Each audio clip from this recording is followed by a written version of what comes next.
knitters! Thank you so much for joining me today. This is episode 6 of the Wise Owl Knits Fibercast. And I once again thank you so much for choosing to spend a little time with me today. I really appreciate you taking your time. Know you have lots of viewing choices, and I'm happy that you're here with me today. So, without further ado, let's move on to the Fibercast. The first thing that I have are some small finished objects.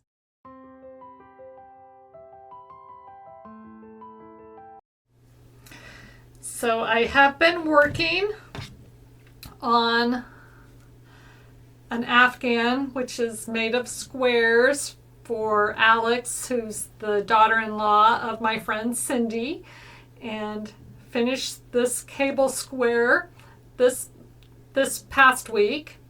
So that will be added to the blanket. The week before I finished, and I don't think I showed this last week, but I finished another square that is just a little textured block that just knits and purls, combination of the two to show off the stitches and give a little diagonal pattern. So those two are finished, and then I started working on another square in the same darker gray, and Cindy had done a couple of garter stitch squares in the other colors, in the cream color and the light gray. So I'm just going to do a garter stitch block in the dark gray to give it some continuity between the different colors. So that is a small thing that I've finished, and that really is my only finished object this week.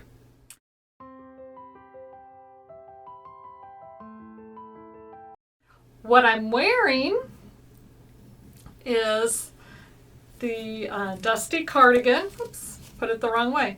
Dusty cardigan in the fingering version. I'll step back here and so you can see it. This is a longer cardigan that is off center.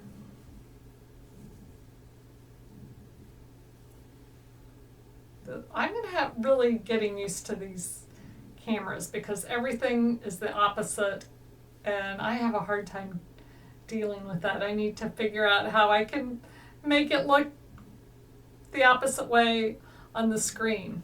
Anyway, this is the dusty cardigan. I used the Wyoming fingering from Carista at Sweet Mountain Crafts for this sweater. This is also available in a DK version, and basically is a top-down sweater where you start with the back and work it to the underarms, and then pick up stitches for both fronts and work down, and then work it all in one piece.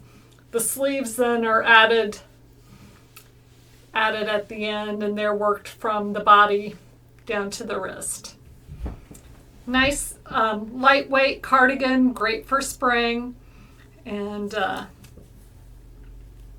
if you're interested in that, it is available on my website. So again, it's the dusty cardigan fingering version, and the yarn is from Carista at Sweet Mountain Crafts. And I will put links for both of those in the show notes for you.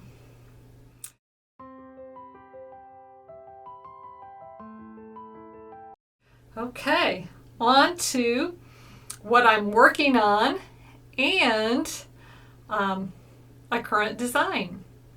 I am going to insert the picture here, one of these places, or maybe both. This is a fingering t-shirt color work that I'm working on, and I'm using yarn from Knitty McPurley. I got a couple of her mini skein sets, and this one, the set that I'm using on this, is the Just the Rainbow mini set. all of the colors are here except for one, which I believe is Beryl, is the kind of a turquoisey blue teal color. That one is already pulled out, but I'm using the Fontaine, the Trinket, Meadow, and Thistle, and Beryl. So you see all those there. I'd been working on this sweater for a while, and I had it all charted out and was pretty sure I was going to be happy with how it looked. And then I started knitting and I thought, oh my gosh, there is so much going on here color-wise. I'm not sure that I'm going to love it when it's finished, but I wanted to keep going and get through the color work section. And I'm not quite all the way through yet, but now that I see the bigger picture all around the yoke of the sweater, I'm really loving it, and I think you guys are going to like it too. This will be a great sweater to use up precious mini skeins that you love, but that you just don't know what to do with. So that is what I'm working on now. You can see the bag in the picture. I'll put that back up again. And that is from Longleaf Bags, and met her at the Knitting McPurley retreat.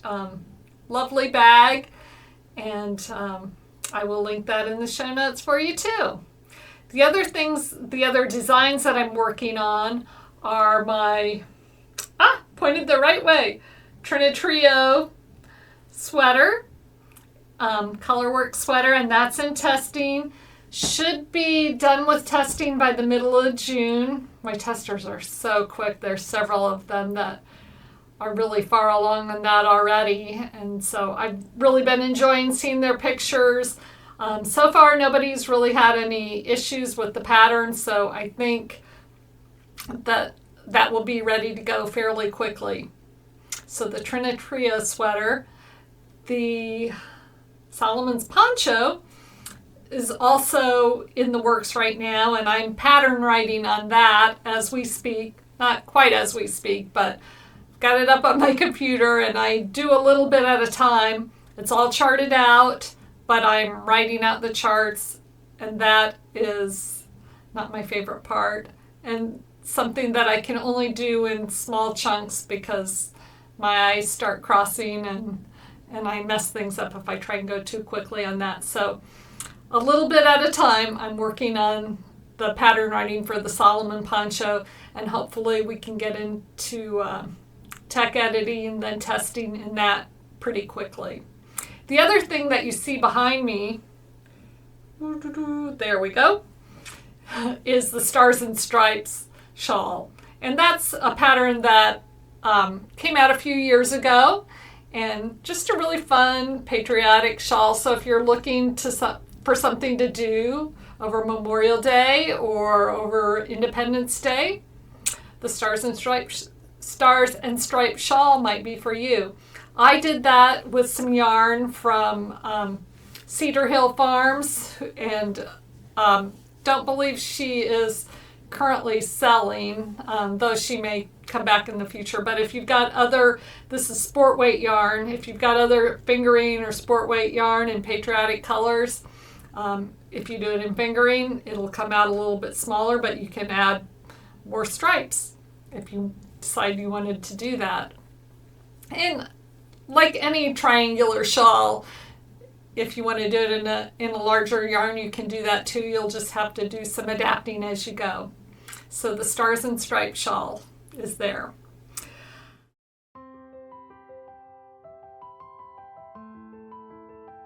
What I'm making.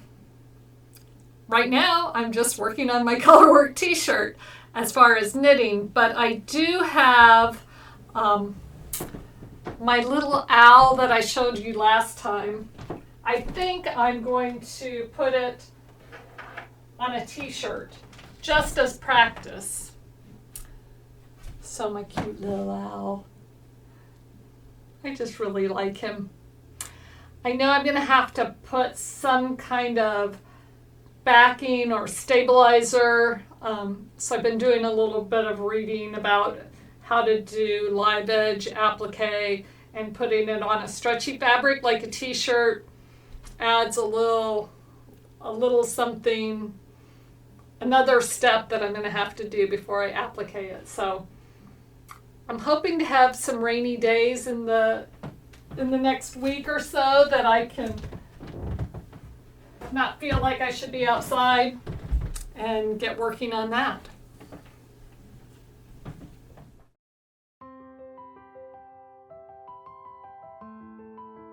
I did make an acquisition this week. Let me show you this. I got this beautiful yarn from Mystery Mouse Knitting. It's called Treasure Island. So pretty. It's just totally my colors.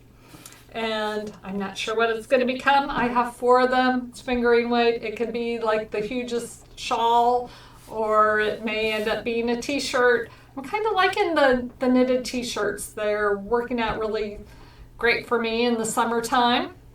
And they're quick knits and just totally comfortable. So we'll see what becomes of the Treasure Island, but it is beautiful and I really wanted to share it with you. Now, on to my good news for today.